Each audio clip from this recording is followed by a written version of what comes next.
No, I think this is literally the start. This is like the start of it. I'm never looking back. I'm always looking nowhere. See it on my track. Just wanted you to know where. It's episode 1, and it took us a while to get to this point. Yeah, we're happy we made it. You know, a few different schedule changes. Some bumps along the way. An interview, a remote interview in NYC. But here we are, episode 1. I'll just break it down. Real quick. Obviously, you know, a lot's going on in SoBet every day. We got the platform rocking and rolling. We got the company. We got the office. We got people in Nashville.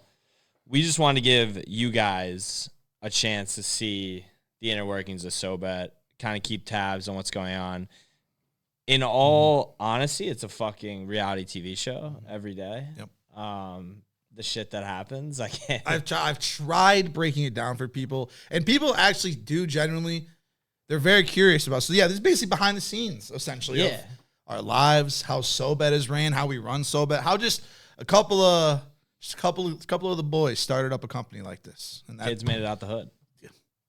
Kids made or out the cornfield, or out the cornfield. However, at the factories, however you want to put it. You're damn right. But yeah, I mean, I think like if we can get this rocking and rolling, get some stories out there. Obviously, everybody on the platform is going to enjoy it, but we just want to give everybody a behind the scenes look, like Guts is saying. So to start off, we'll do a quick SoBet plug for everybody that doesn't know. Best sports betting platform out there right now. You get everything you need for $9.95 a month. We've onboarded over 85 people at this point, posting picks, analysis, plays. We've built a community. They're putting out over 5,000 plays per month. I don't know any other platform that's putting out that many plays per month, that much volume of content. We got guys who are on win streaks all the time, which we're going to get into in a second. And it's only getting better. We're doing automatic bet tracking. We're showing you who's hot. There's leaderboards. It's getting gamified. It's only getting started too. It's only going to get better. And when I go back to one of our first phone calls, maybe it was our first phone call. I actually don't know. I just can't remember.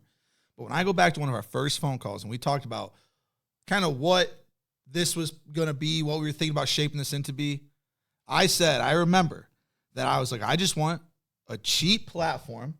I go back to my 16-year-old self. If I had something cheap that I could pay for, that I could get information on sports bets every single day and learn how to sports gamble more properly, figure out how to do it without just absolutely firing on parlays. Yeah, 100%. I wish that I had SoBet when I was 16. So that's why when we started this, what it is right now is almost exactly what I envisioned it to be, and it's the best spot to be if you sports gamble. If you're not on it, I don't know what you're waiting for. Yeah, get on there. That's the SoBet plug. Got to do it. No free shout-outs. Got to pay the bills somehow, folks. They're paying us. They're paying us to do that. But yeah, starting out, I guess just giving a quick rundown of what we see this envisioning as. Obviously, we want to give the background stuff, the inner workings of the company, the behind the scenes. But another big thing when we sat down and talking about what we wanted this podcast to be is we wanted to show the lives of some of these sports betting influencers out there who operate in this niche, who live the day-to-day grind. And really, as the industry continues to grow, these people are going to continue to get bigger and bigger and probably become personalities that we'll look back on and be like, wow, like that was the birth of the sports betting influencer industry. And so the one that we had on for this episode, we'll get to the interview in a little bit, was Gino Donati from Bet Openly. Gino is one of the godfathers of kind of like sports betting influencers, in my opinion. He was one of the first ones on a TikTok really promoting his platform, and I won't spoil kind of the interview, but great interview. But that's the one we started with, and as we continue, we're gonna have more personalities like that on to give you guys kind of the insights into the individuals who are building the ground floor of this thing. Anything else on that? No, besides the fact that it was a great interview. That's okay. And then just getting into the platform now. Mm-hmm. We're gonna highlight some of the hottest guys this week and some of the guys who are on win streaks. I went through earlier and was looking at the SoBet Scorchers, highlighting the top guys on the platform. The first one that Wes posted today, Mr. Nasty. Mr. McNasty. He's 12. He's 12 out of 14 days in the green. And you're going to laugh so hard at this, but I discovered Okay. I discovered a bet that he put in. Not only did he smack OKC live last night, the comeback in the fourth quarter over the Dallas Mavericks, but he smacked a ridiculous. He's on the exact series outcome of the T-Wolves series right now, and he has T-Wolves, Nuggets, T-Wolves. What? Bro, and he posted this. He posted this on SoBet. Just absolutely insane ticket. He has an exact outcome ticket in his pocket. T-Wolves, Nuggets, T-Wolves, Nuggets, T-Wolves in 7. Bro, that is the most insane ticket. And he's 4-0 right now. Oh my God. Obviously, if one game loses, it's a plus 4,000 ticket. Yeah. He put $150 on it to pay out $61.50. And it's on SoBet. And people commented, 8 people tailed it. Nuggets win 4-2. I like it. Nobody can win at home. Let's fucking go. I'm in. This guy tailed him. Bro, if that's a plus 6,000 ticket. Exact. That'll make up for a lot right there. That would be a massive smack. Dude, I mean, I like it. I have a bunch of tickets on the T-Wolves to win the West. I've been riding them the entire playoffs. They've been making me some money. But yeah, Nasty's one of the hottest guys on the platform right now. He's been hitting some crazy parlays too. But at the same time, plus 4,000 is still just like absolute robbery. How like, do they how dude, he's gone 4-0. That should be plus 6,000 right there. Yeah, that's exact. It probably was plus 6. If you literally just laid it, like it probably, I don't know. That's just what books get away with is fucking incredible. And again, this is another reason why I should join SoBet. Not even a plug here, but it is a plug because sports gambling and gambling in general is getting harder and harder and harder to be profitable. It really is. Every single aspect of it. Casinos are scrambling right now. And like I've said before, it says eventually in our lifetime, more than likely, there will be a point where if you want to play $5 blackjack, $10 blackjacks are going to pay even money. And that's 100%. When we have to burn down casinos. That's when we will. That's when we have to strike back. And we will. We will. It'll be like 1984, but we'll be burning down casinos instead of books. We'll be firefighters. What was the one where the White House got lit on fire? What was that battle? It was the French, wasn't it? Bryce? Was it the French? Anything? Somebody lit our White House on fire. I think it might have been the French. Was it over casinos? No. Oh, okay. But that's coming. Yeah. That day's coming. Like that could we could really turn and because gambling is something that I would say most Americans really kind of understand, right? We all kind of almost it was the British. Oh, the French. I said the French. Is that a movie? I'm kind of right there. No, I just remember learning that in history class. Oh, the British burned down the White House? Yeah. I just remember learning Those that. Fucking bastards. Yeah, that's what I said. This is all over tea. Think about that. Sure. It's all over tea. We dumped some in the harbor, and they like their tea. They burnt down our White House. It was like sports betting for us. Yeah, no, and I respect that. They used to trade it. They used to make money. It was like sports betting. Tea is great. Tea was great. Dude, tea's great. And yeah, no, tea's great. But dude, I was scrolling through and I was looking up guys that are hot right now. What up, bro? Have you been following what's going on over there? Have you? Yeah. What up, bro's been dude. He hit 3 parlays in a row, plus 350, which is insane. And one was a plus 917 parlay, bro. I was looking at that earlier, and he posted them all. Mr. PicksCash is over here grinding out 0.2 unit winning days, 0.5 unit winning days, 1.3 unit winning days. Like just grinding like you wouldn't believe. I'm in the grind for my life right now this baseball season. And you got a guy over here just banging parlays that are basically half-court shots. Pretty much. But he makes them look like layups. Half-court heaves. He's making them look like froze, I guess. Absolutely insane. But he's one of the hottest guys right now. Last week he was up. Dude, last week he was up 28 units, went 12-4 on the week. He's having a good season right now. Fucking insane. Yeah, that plus 976 parlay. He threw 1.35 units on it. Fucking insane hit. And then the last guy I was looking at was Parlay Poppy, I want to say. Let me pull it up here. Parlay Poppy. No, Petey. It was Petey. Oh. Parlay Poppy's hot too, but Petey's on a 4-day heater. He's crushing the MLB right now, and his content's been crushing on TikTok. But he was 14. He's 14-7 last 7 days, 5 out of 7 winning days. He's on fire. Parlay Poppy, didn't we have like a Parlay Poppy beef? Didn't we have almost like there was like an identity situation going on there? They brought on another. Wes brought on another Parlay Poppy. To this day, when I hear now the name Parlay Poppy, I get a little confused. I think I made him change it. To be honest, we've onboarded so many people onto this platform that I've lost track of. I mean, the top guys I know and I keep tabs on. You know what I mean? But I just smoked my elbow on funny this bone. thing. Was it the funny bone? It was. Damn, that's rough. Not so funny. But yeah, I've lost track of. I mean, we might have. It's Bet with Poppy. That's what we made him change his name to Bet with Poppy. Okay. Because we couldn't have two Parlay Poppies on the platform. We? But when he was coming on, he said that Parlay Poppy stole his swag. That's quite the accusation. Made that accusation. That's quite the accusation. Did he have any proof to back that up? Or? No. Oh, well, okay. I'm not assuming we'll have to get table. Wes on as a guest to address the beef in another episode. But I never saw any evidence. Okay. I never saw any concrete evidence. I've never saw any evidence. I've only seen ever in my life one Parlay Poppy, and that's not Bet with Poppy. Yeah, and Bet with Poppy's still on here. He's been posting. He's been posting a lot, honestly. Has he been? Yeah. Here's a picture of his Taco tacos. Tuesday? Taco Tuesday. Let's eat. He's clearly a LeBron stan. But I like LeBron. Did you well, LeBron yeah. went to Cleveland? The game in Cleveland yesterday? I did. Had a bottle of wine. They got the people a little fired a up. bottle of vino on the sideline. Got the people fired up. Got the people fired up. Also, and this is something that we can cut from the pod, but you know what I didn't realize? Go ahead. I didn't realize LeBron's wife was actually hot. What are you talking about? Like, I've only ever seen these random like pictures of her throughout the years of me loving LeBron, because she's been so hidden. Like no superstar hides her wife like LeBron does.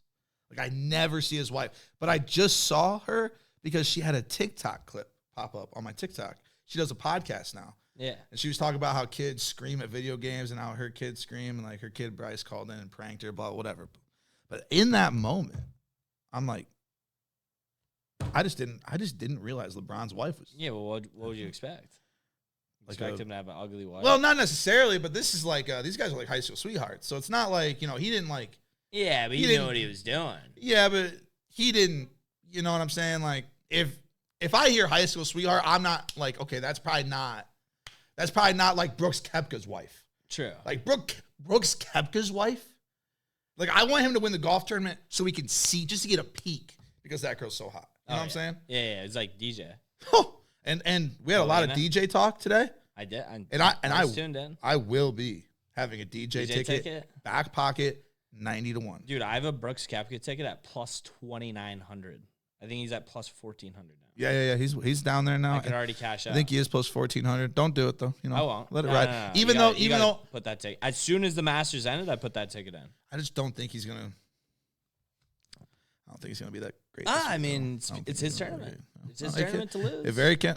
Well, I think it's Scotty's tournament. No, this is Brooks. This is Brooks' tournament. I would. No, this is Scotty's tournament to lose. I'm not giving anything to Brooks. It's Brooks' tournament. He's not going to let him have it. He's not going to let him have it. Scotty's going to go out there and again, like I just said, Scotty not going to have his caddy now on Saturday. Like, I won't have a Scotty ticket in my pocket, obviously. You won't? No. I have a Scotty parlay with the Wolves to win the West. Speaking of a Wolves guy, I got a bunch of Wolves to win the West tickets. And should I reveal my new strategy that I'm rolling with right now? Let's hear it. The triple doubles. Oh. So Guts was talking earlier. It's getting harder and harder to beat the books, harder and harder to find value. I think one spot where you can find value right now is triple doubles. Because they'll put it, dude, Tyrese Halliburton tonight, what's he at right now? 5-3 and no rebounds. Great. But his triple double tonight was plus 3,800. Plus 3,800. And so, like, my strategy has just been parlay the highest odds guy to get a triple double with that team to win. In this round, there hasn't been a triple double yet. Last round, there was two. There was 2. So they're coming. There's Jason Tatum. Yeah. And Jokic. It's 2 triple doubles. So I mean, it's gonna they come in the playoffs. Yeah, Anthony Edwards has never had a triple double in his career. Yeah, and he scored more points in the playoffs in a single game stretch than any other time in his career. So I feel like, and his odds are like plus 2,900. Yeah. So I've just been sprinkling that little lay. Right now, where we're standing, where I'm standing, me and my people. Okay. It's the worst start to a baseball season I have had since before we lived in Naperville, which was over 3 years ago. Well, get it the fuck together, man. Oh, I'm doing what I can. I'm telling you right now, I'm not letting it discourage me. Okay. We're still having, I mean, like, what I need to start doing is keeping track of every single play that gets over 10-cent closing line value, because it's been impeccable this year. I've been firing at it also. I've seen it. I'm just getting a lot of bad breaks right now this year, but it's okay. I've seen it. Like for instance, just now, we had an absolute collapse. The Red Sox? From the Rays, let up a 2-run bomb. How did I let that slip through? And then the Rays lose. It's incredible. I'll tell Gutsy what's been happening. Whoa. Wow. I'll tell Gutsy every night, except when he bets against the Red Sox, and I let that slip through. It slipped right. Anytime he does that, I fade him. And we almost got home. We should have got to the fucking ticket counter, but should have got to the ticket counter. But all right, we'll move on to the interview. We'll get that rolling. Again, Gino Donati, founder of Bet Openly. We had a great interview. Listen to the whole thing. It's great. He kind of gives his outlook on the industry, and yeah, we'll see you after the interview. All right, and cut. We are here with Gino. What's up, Gino? Welcome, Gino, from Bet Openly. Most of you might know him if you've seen him on TikTok or any other social media. If you haven't seen him, go check him out, obviously. But really, we're just going to start this off, Gino, with you just kind of setting the floor with people that might not know who you are, might not even have a clue what Bet Openly is. So I'll just kind of let you have the floor to help explain that a little bit more. I appreciate it. I'll keep it tight knit. Sure. We're just trying to save bettors money, my dudes. We eliminate the house. It's peer-to-peer. So instead of usually 10 to 20%, depending on the bet type, we're 1% juice on all bet types. Dude, and I think Guts and I have followed Bet Openly like since its inception. What was that? Like almost 8 years? Like how long? 4 years ago? 4. Wow. Yeah. It seems like so fucking long ago at this point. But I mean, like, the company feels like. Yeah, I mean, I think a lot of people know you from TikTok, know you from Twitter, know Bet Openly just from kind of the scene that that's been set in the past few years, just with the whole TikTok influencer world. But like, could you give a rundown on kind of the founding story, like where you got the idea, how it kind of, came to be, and what like the initial phases of getting that off the ground were? Yeah, long story short, guys, I'm not in high school anymore, but in high school I was a bookie. Then in college, I was still a bookie. Became one for like my entire frat, graduated from San Diego State, went up to San Francisco to sell software, and the homies started making more money. So the book got bigger because we were taking bigger bets. And all along, being in San Francisco, a lot of tech startups and stuff, I was always like, what puts things out of business? And we saw Uber going for taxis. We saw Airbnb going for hotels. I was like, what would put a bookie out of business? And I wasn't even thinking about that to make a business. I was just curious, like what would put a bookie out of business? And all my friends were like, like the equivalent of a FanDuel, but like when betting goes legal, betting online. And I was like, that doesn't really put a bookie out of business. Like bookies are on credit. A lot of people love credit. They already have software. Long before FanDuel, we had, Costa Rican offshore software. So I was like, no, guys, like what puts a bookie out of business? And then one of my homies that wasn't really a gambler was like, dude, I've never really understood why you idiots agree to pay 10 and 20%. And I'm like, bro, you're just not a degen. I agree to pay that till the day I die. I love it. I scratch up a bet, I chalk it up, and I'm ready to sweat with the homies. So I was like, damn, at the time, Uber now, I think it costs as much as taxis, but at the time Uber was running for a discount from taxis. Airbnb is probably as much as hotels now again. But back in the day, it wasn't. It was like rent this entire house for $100 a night kind of shit. So I was like, damn, what if you remove the house, you could also remove the juice? And at my head was like, and charge people $5-10 a month to bet with no juice. So that was the original vision for Bet Openly. It was actually no juice. You pay to join a club like the Soho House kind of shit, and people bet with each other. And then we started with that model. And then I talked to a bunch of people, and people were like, well, dude, you bet $1,000 a game. I bet $10 a game. Paying $100 a month's a lot. That's 10 units I'm already down. For $1,000 unit, it's 1/10 of a unit. It's very different. So I was like, damn, I don't think the subscription model will work either. So then my homies just said, why don't you just go off a percentage of the dollar they bet? So it's the same for, small fish pays 1%, big fish pays 1%. And that's what we settled on. 5 years ago, we actually made Bet Openly. I said 4, but we were actually ran in stealth for a year with just friends and family, all fake money, just like making bets, seeing problems with the software, etc. And 4 years ago, we went MVP, you could call it minimum viable product. And we right now, 1% of the winner, 0% if you lose the bet. So it saves you 10% on a loss and saves you 80% on a win. The reason why that's actually so crazy, and I would almost say that you almost were like a front runner with this style of something, because I look at it like how I play poker a lot. Okay. And I don't know if you're up to date with like the poker scene and kind of how it goes in states like Tennessee, states like Kentucky, states like Texas, right? Gambling is just simply not legal there. It's not like sports gambling is legal in Tennessee now, but we don't have casinos. We don't have any of that, right? So the way that these places get away with it, they charge you $13 an hour to go play there, right? So it's similar to like your strategy and your setup. Is there any other way that you guys are kind of monetizing it besides just the 1%? Or is there anything else you're doing to kind of make money? Yeah, good question. So, dude, it wasn't always like hugs and teddy bears either. We got 2 cease and desists. I got a cease and desist in Colorado, and I got one in New Jersey. I was able to turn the Colorado one into a license. That was a huge win. Jersey, we're still not. They're one of our 4 states we're not in. So, it's been a rocky 4 years. And to answer your question, there's really strict rules. So if anyone wants to like watch this to understand how to create a competitor Bet Openly, go right ahead. I think the market's ripe for plenty of people coming after the big guys. So long story short, we can't market make.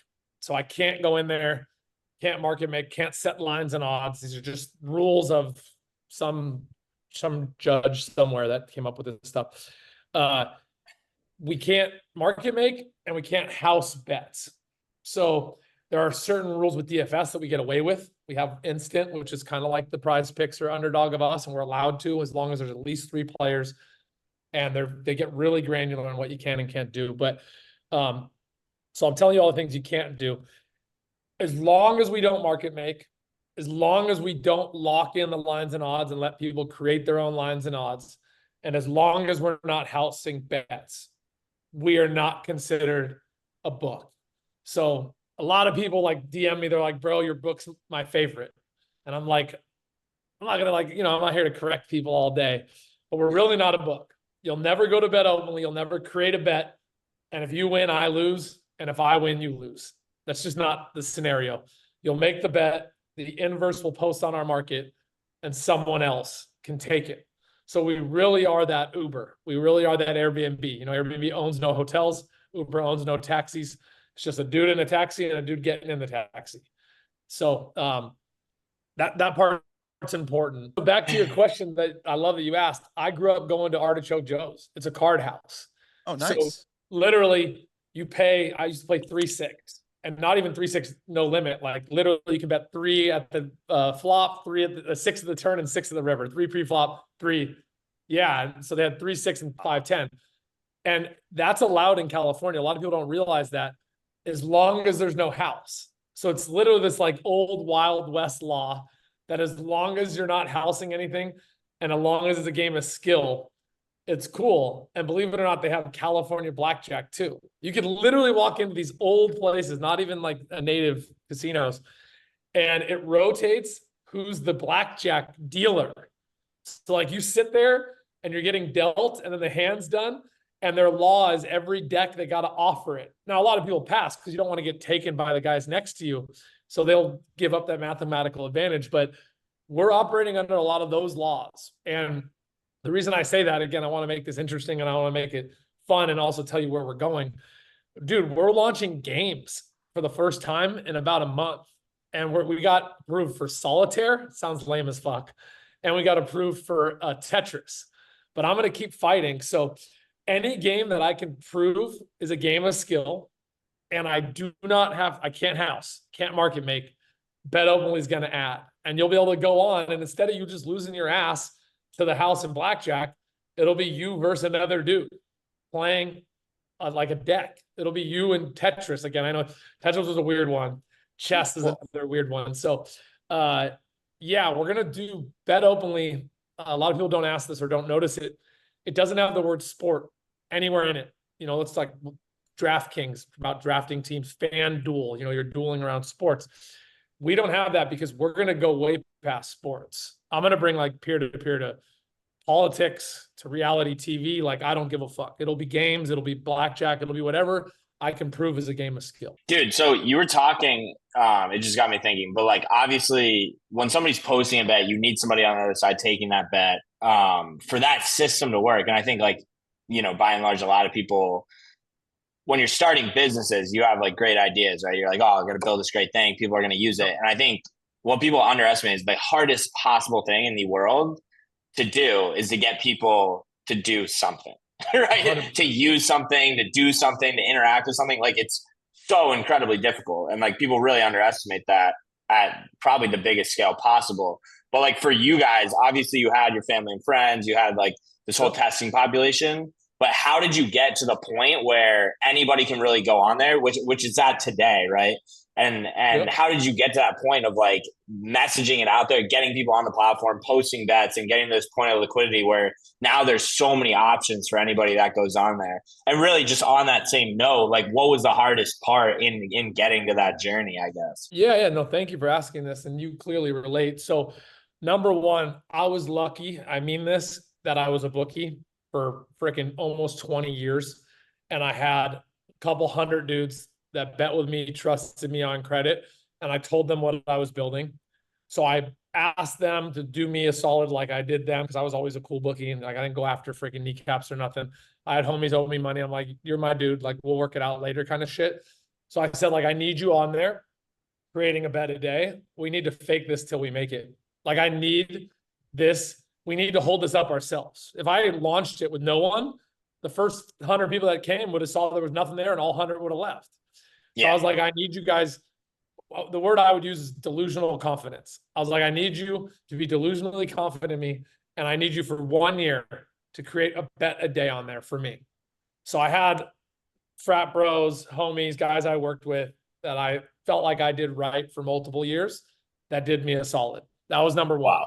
Wow. 2, I'm a fat degen. So I am not allowed to create bets on there, but I am allowed to take them, or I'm allowed to create them if there's already other bets on the market. Again, not market make. Again, these really weird nuance, like you talk to lawyers, you're like, whatever, bro, just tell me what I can do.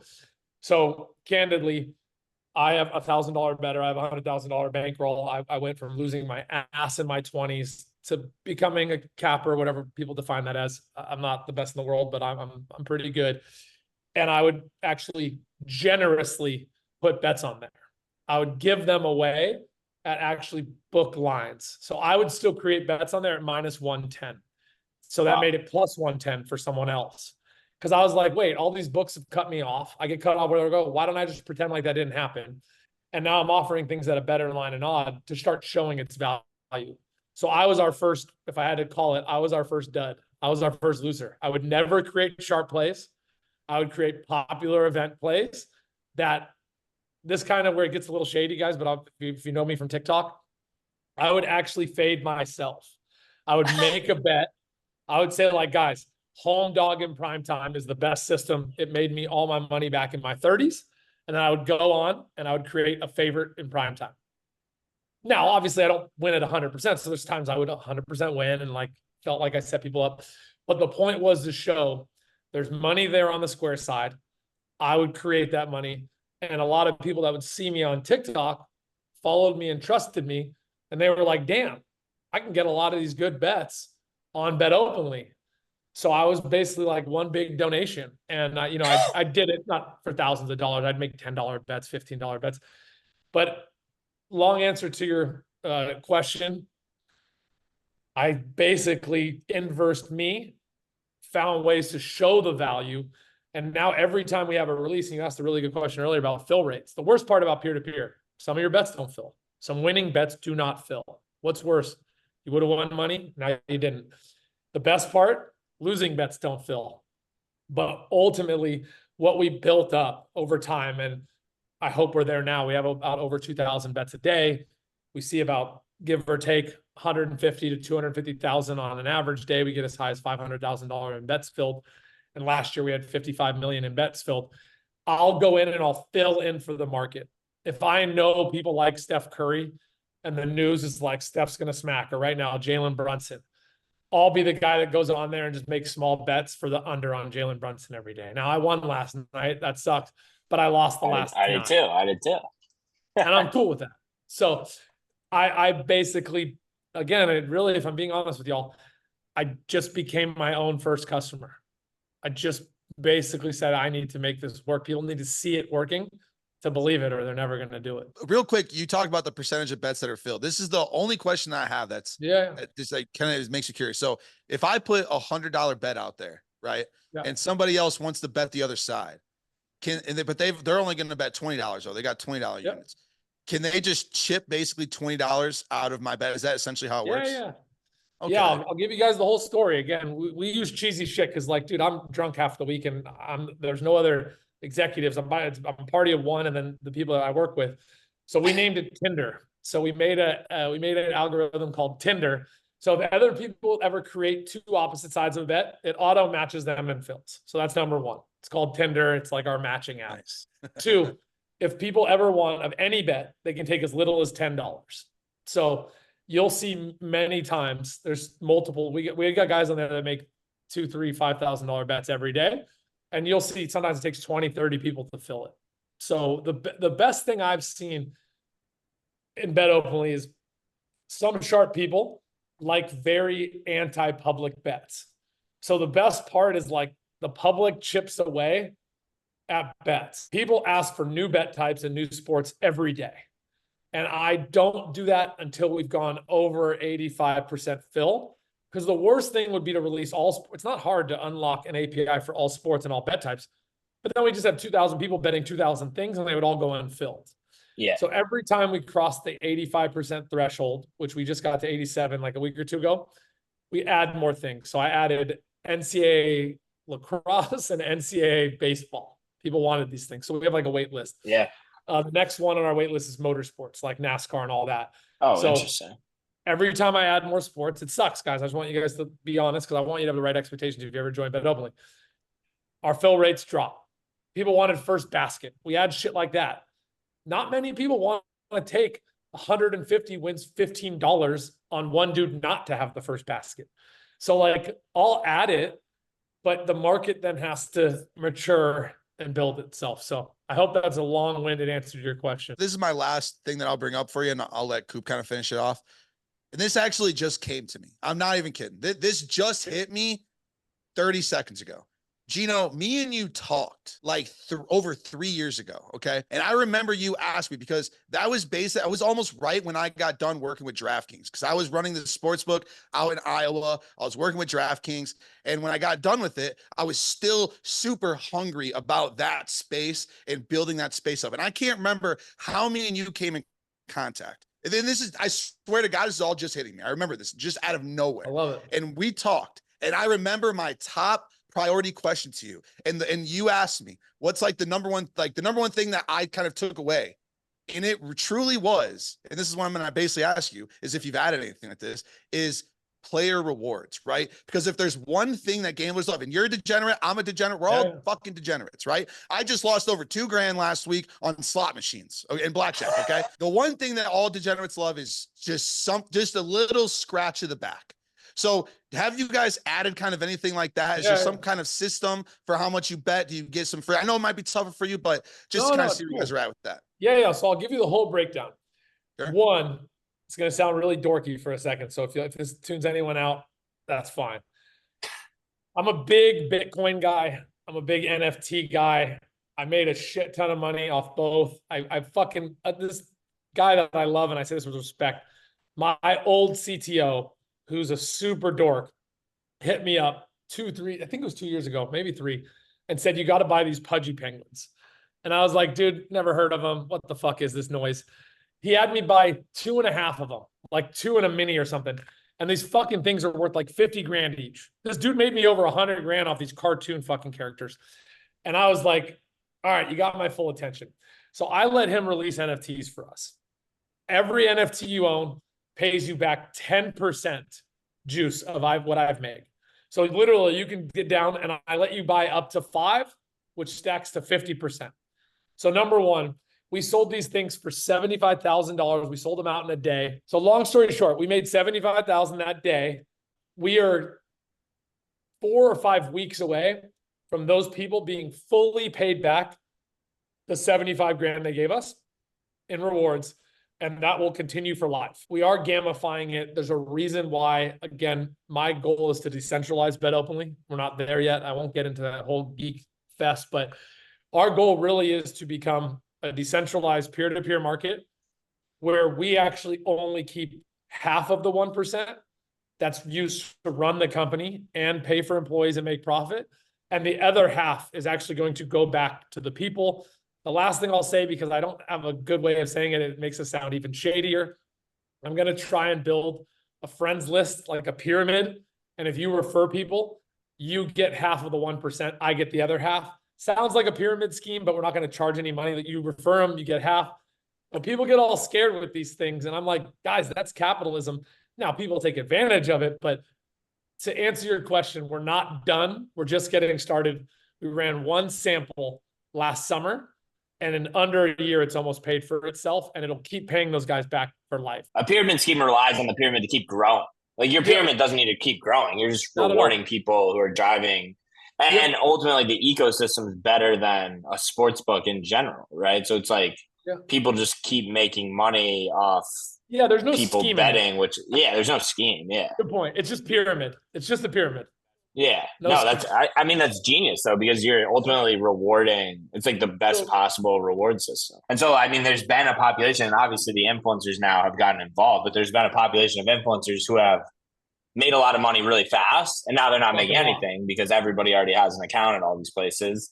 And there's a population of influencers that came to platforms like us, like SoBet, and are still making money off their users and have made more and more every month. So it's like, do you want to make $50,000 1 month, or do you want to make $200,000 over the next 2 years? Yeah. Dude, I rep SoBet no less than once a week. I tell people, because there's guys that DM me, like I'm very responsive. And I just say, like, I get that part of you never wants to pay for picks, or some guys even said I wouldn't pay for friends. I'd rather talk sports with my friends. I'm like, hey, that's one way to look at it. I'm like on the complete opposite side. Tell me if you truly have systems or if you're throwing darts, because paying people to do the research that you don't have time or interest in doing is not paying for friends. You're paying for data. I don't invest in stock because I saw something on fucking news. I pay a financial advisor to do this for a living, and he makes money off making me money. So there's just two totally different ways to look at it. And dude, I used to, if you know me from TikTok, I used to argue with people and fight. I just got old. TikTok wore me down. Now I'm just like, hey man, sounds like you got life figured out. Maybe you'll join Bet Openly in a year, maybe not.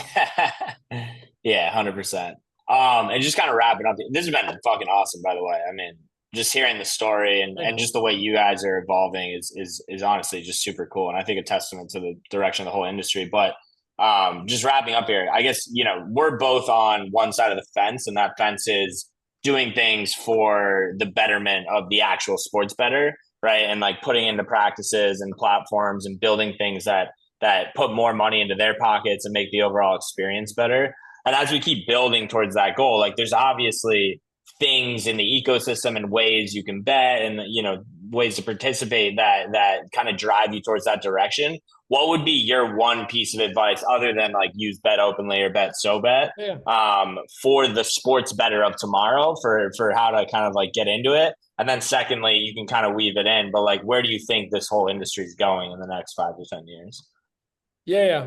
My number one piece of advice for anyone considering sports betting, and again, it's boring, but it's true. Paper bet first.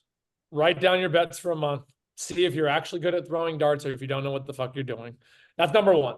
Number two, if you don't know what you're doing, sincerely, you should look externally for guys that have been in the industry guys in SoBet that have been doing this for 10, 20 years versus you just decided to pick up this habit. Because I don't want to take the fun out of betting. I still bet square plays. That's why I don't really call myself a capper. There's guys that I respect in the industry that are nothing like me. If I get drunk, I'm throwing down a fucking parlay and I'm going to the game and I'm trying to win $1,000. There's just things I want to cheer for, even though I know mathematically it's not a good bet. It's still entertainment to me. And I use lame analogies like, I go out to eat dinner. I know it costs more than going to the goddamn grocery store. I don't 100%. want someone at the, so it's like I pay for entertainment. So number one, paper bet first. See if you enjoy the rush of having action on games. And this is the key part again. I'm going to be old Uncle Gino here. Make sure that you enjoy the highs more than you dislike the lows. Because I can tell you right now, there's a lot of fucking losers out there that are such miserable pieces of shit when they lose. And they're just kind of happy when they win that I really wish they didn't bet. And I have friends like that. I have friends that are actually more fun because they write it off as a loss and they're okay with it. And when they win, they're happy as a pig in shit. And those are the guys that I'm like, bro, let's bet for life together. And I hit up to go to the bars. There's guys that's like, dude, that guy's never play, fucking chips all over his chest. Like, that guy's a loser. And I'm like, dude, you were so miserable when you lose $50 and you're just kind of happy when you win 50. Please just never bet again. And don't ever bet openly again. So number two, look in the mirror and find out if betting is for you. And I mean that. It is a system designed to have you lose a little bit of money. I'm going to tell you the truth. There are guys that can get around that system, but that's how the system's designed. So just say to yourself, can I stomach losses? Or am I going to be a fucking moping piece of shit? Yep. I mean, that's a lot of the same shit that I tell people. I mean, and plus gambling is just changing, man. It's just getting harder to win. Gino, I can't appreciate you enough for doing this, man. Our first interview on this podcast, first episode. Let me pitch SoBet real quick. I'm telling y'all, for anyone listening, community is going to be the only way to crack books pretty soon. They're getting too sharp, too smart, too much movement, too much data, too much width. So I was told by my friends that fucking stayed home and jayed off all when I was in college in a fraternity that I bought friends in a fraternity. I said, no, dude, I bought kegs and babes. I promise you I didn't buy friends. If you think you're buying friends with SoBet, you're looking at it all the wrong way. Poke around, check it out. There are people in there that have more time and care more about nuanced things than you. You're investing. I'm telling you, I don't fucking fix my toilet. I'm not an electrician. I'm not a fucking plumber. I'm not a financial advisor. There are certain things in capitalism that pay to outsource. I'm just going to leave it there. There are certain things in capitalism you pay to outsource. It's normal. So there's guys that want to die on the hill of all bets are free or whatever. That's fine. All I'm going to tell you, if something's free, there's a reason it's free. And just echoing what Brock said, appreciate you coming on, Gino. We'll have to have you on as like a legacy episode here in a year once we get this thing off the ground and rocking. Appreciate it. Go sign up for Bet Openly. If you don't know what it is, go place some bets on there and let's cash some tickets. Later, my homies. All right, that was Gino Donati. Thanks again, Gino. Great interview. Great first episode. We'll keep it rolling with great guests on this show. All the sports betting influencers on our platform will eventually roll through here. We'll get other people too. We'll dip into other corners of the industry, but great start to the pod with Gino. What do you want to get into here?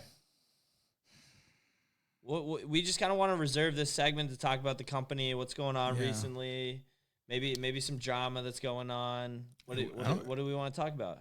There's not a lot of drama going on right now. Not a ton. There's been some good stories recently. Yeah, we've had some good things happening. What can I think of right now? Hold on. Let the brain click.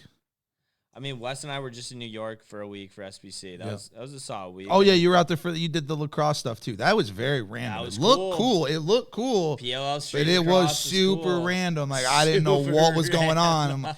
Super small goals. Like I saw Wes out there kind of like Wes just didn't look comfortable with the stick in his hand. Like, I would love to get out there and just cross-check him one time. You know what I mean? Get him activated. The way he was holding the stick, he was holding that ball like a... It was good. I mean, me and Wes play the cross, so we were... Sure. We were ripping it around. That's kind of why when I was looking at Wes holding the ball, I'm like, that guy's got no grip on that thing. Like, if I'm coming in there, I'm one slash. That thing's out of there. Cross, there's no... So kind of the thing is, you know, you can play on any basketball court, you can pick up any sticks, pick up lacrosse, small nets. Yeah.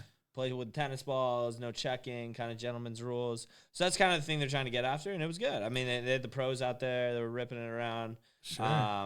Obviously, Jack Cody, PD showed up. That's pretty funny. I that right there is, I'll tell you right now, when I was watching the story that day, the last thing I expected to see when that camera whipped around was Jack Cody Grittian and PD in like a purple coat. It was not the two things that I saw coming out. I was like, that's weird. I was like, oh, okay. Oh, that's PD in the purple coat. Funny. It was a strange combo. I didn't see it coming. Shout out them though for showing up. It's 3.7 milli. Oh, we can talk about that. I mean, that is a pretty big deal. That actually got my hometown. Oh, the Rays. Yeah, my hometown got. I didn't even know what you're talking. Yeah. What the hell? I thought we did a video. They got like 3.7. Oh no. Well, we have, but that's not what we're talking about. Yeah, the fundraise got the hometown fired up. I was at home when that all happened. Yeah. And small town, so a couple people saw it, talked to a couple other people, and people are like, holy shit, so bad. And I'm telling you right now, there is a strong want of two things in Morrison, Illinois right now. Yeah? That's Gutsy merch and SoBet merch. And really? the people we'll get some want SoBet merch ripping. The We'll get some people SoBet merch ripping. want it. And I actually get comments a lot. We're testing out. We have a new little thing going right now. So we're testing out the nasty merch, and then we'll see how that goes, and we're gonna get it spun up for everybody else. And we're gonna do the SoBet merch too. I just want it to be clean. I'm actually in talks with a guy still. Talks with a guy. Yeah. To see if I can like work something out with him, because I told him my whole idea about how I grew up like, you know, me and Bryce especially, we had a period of our life where we loved cards. Like we still love cards. We just don't love them like we did. Yeah, ripping packs, collecting cards. Like I knew nothing about ripping packs. Skis was like it's a Midwest thing for sure. Maybe I'm not sure. It's just legal betting. You won't believe what we found. You won't believe what me and Bryce ran into the other day. We're walking through the mall, okay? And all of a sudden I see a vending machine, right? Now, I'm not a big vending machine guy, but I realize that's not a regular vending machine. It's a way bigger one. Walk up to it, bro, it's just got 12 rows of packs of cards in it in a vending machine style. And you started breaking packs? Oh, I had to buy at least one. Oh, yeah, I had to buy at least one. I was itching when I saw him. And then we walked this way, and then we had to turn around and walk back past it again. I'm like, one more stop. Let me get one more pack out of here. Anything in there? Oh, we pulled an Eric Davis auto, Cincinnati Reds legend. What's that mean? Out of 50, an autograph out of 50. What is it worth? I don't know, probably like $50. If that, I don't know. Nice. Yeah, Eric Davis. Yeah, it's just legal betting. It is. Well, that's why we used to buy into breaks, and I used to be addicted to breaks. Yeah. And literally, I would basically, for anyone out there who doesn't know what we're talking about, right? yeah, somebody would basically buy a $1,500 box, and then I would pay that person $200 for the Cubs, the San Diego Padres, and the Atlanta Braves. So any player that he pulls out of that box from those three teams, I get. And I used to do that on a nightly basis. Like every night, dude, I would spend between $50 and $200 minimum buying into these breaks. Because, dude, it's legit gambling. And so, bro, when COVID happened and there was nothing going on, bro, dude, I had a girlfriend, I had a house, like I was doing nothing but gambling. All I was doing was buying into breaks during the night, and then during the day, I would play online roulette on offshore website, and then I would also bet on the online Madden games, the Madden simulations. That's what I did during COVID, and I was getting heavy into the breaks. And me and Bryce, we buying some expensive ones, bro. Yeah, get some high tier boxes. You can It's get a lost in the dog breaks, world. sure. I've got some sick ones. I got some Tatis first Bowman Chrome rookies. Just wait. I'm sitting on them things for the next 15 years. How much are they worth? I mean, they're worth 10 times what they were worth when I bought them. I might just kill you. I was, well, good luck. I would say best of luck to you. Good luck. Best of luck to you. Dude, I was you used to buy them cheap. I was buying some shit today on Amazon, and my address popped up, and it was the Porter Road address. What a time. That was about a year ago. About a year ago, we were in the Porter Road house. You know what? It actually, Yeah, because I just redid I re-released my Jason Tatum video that was I made literally a before. year ago, right? That was June literally 1st, a year ago. Yeah, June 1st we moved. Yeah, I just You were re-released sitting that on the video. couch? Yes, Yeah. and it was that one. That was crazy. Yeah, I'm not Yeah, sure that's how we fine. got here. We hopped on the Hey, train. we- We're train hopping. That's what we- we're doing. we can go. That's what our dad used to do. You know our dad used to do that? Our dad used to train hop. He would tell us about it. No That's what he used to do fucking for way. fun, like when he was like younger. Just train hop. What does that even mean? Hop on a train, ride it till you get somewhere else, hop on a different train. Like it's crazy. Like our dad used to love. That's what he used to tell us. Oh, that's funny. But yes, the whole reason we brought it up, obviously, massive deal. We raised $3.7 million. Maybe one of the funnier things because you didn't, I know I was in a spiral of gambling and drinking in Morrison. So, maybe you called me and I missed it somewhere in there, but you didn't like call me when it got accepted or whatever, or when we actually got approved for it. Well, we just released it. So I just saw it Yeah. on the story, and your story that you made that day, your back-to-back stories were A1 stories for A1. And especially the second one.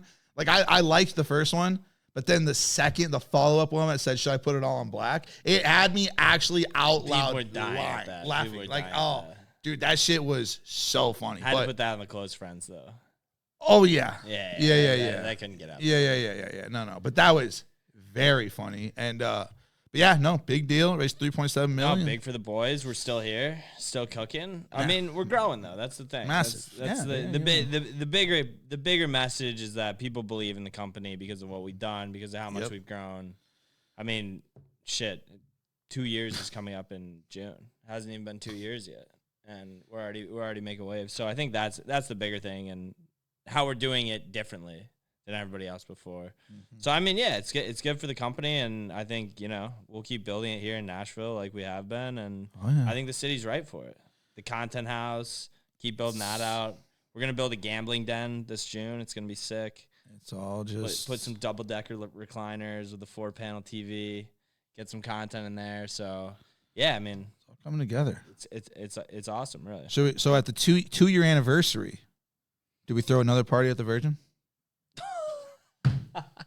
And then just recreate the whole first night. That's in like 3 weeks. Yeah, we did throw a party at the Virgin when we launched the company. Time. That was insane. Shout out Not Jared. a very responsible decision on my part. That was on my credit card. Yeah, no. I mean, looking back at it, It was a lot of fun. I had so much fun. A lot of fun. I'd do it again. In a heartbeat. In a heartbeat. Old Red. That was a great time. That was irresponsible. Oh, that whole night. That whole night was irresponsible, but it was.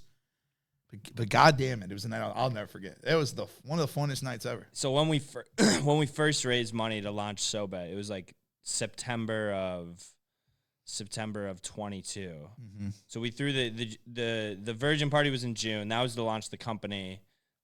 The September party was football season after I raised some money. But that first summer, so basically what happened was that first summer, we didn't have any money. I was putting everything on my credit card. We had influencers posting on a website. People were paying for it. People were signing up. I was literally running out of money and applying for different jobs. I was going to try to do SoBet on the side, make it work. And basically what happened is at the last minute, I was able to raise some money. I mean, we had like 300-400 users at that point signing up. Like we were growing fast, onboarding influencers. And I was able to raise a little bit of money, and we threw a massive launch party for football season that year. And it was at Old Red in downtown Nashville on the rooftop.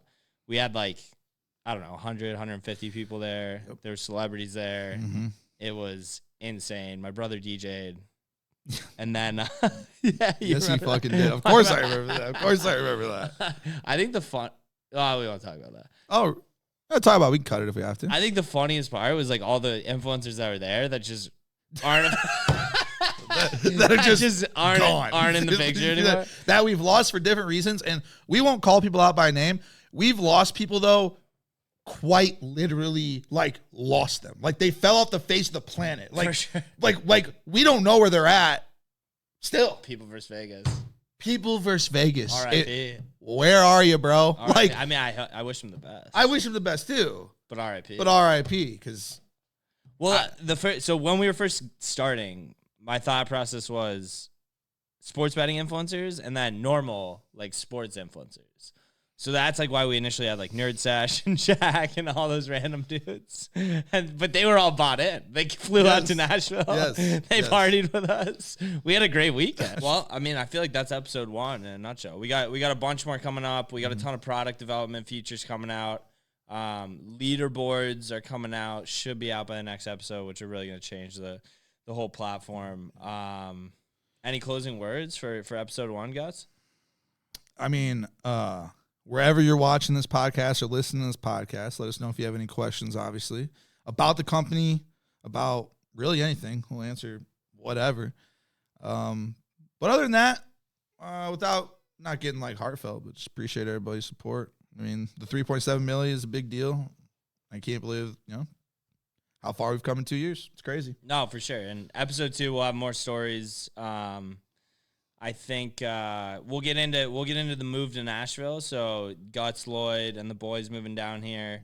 Kind of the house situation that happened, and then we'll get into some influencer drama that's happened since we've stood up the platform and put 80 dudes who all bet on sports in a group chat. But yeah, that'll be episode 2. Let's go. I'm never looking back. Peace. I'm always looking nowhere. See it on my track. Just wanted you to know where.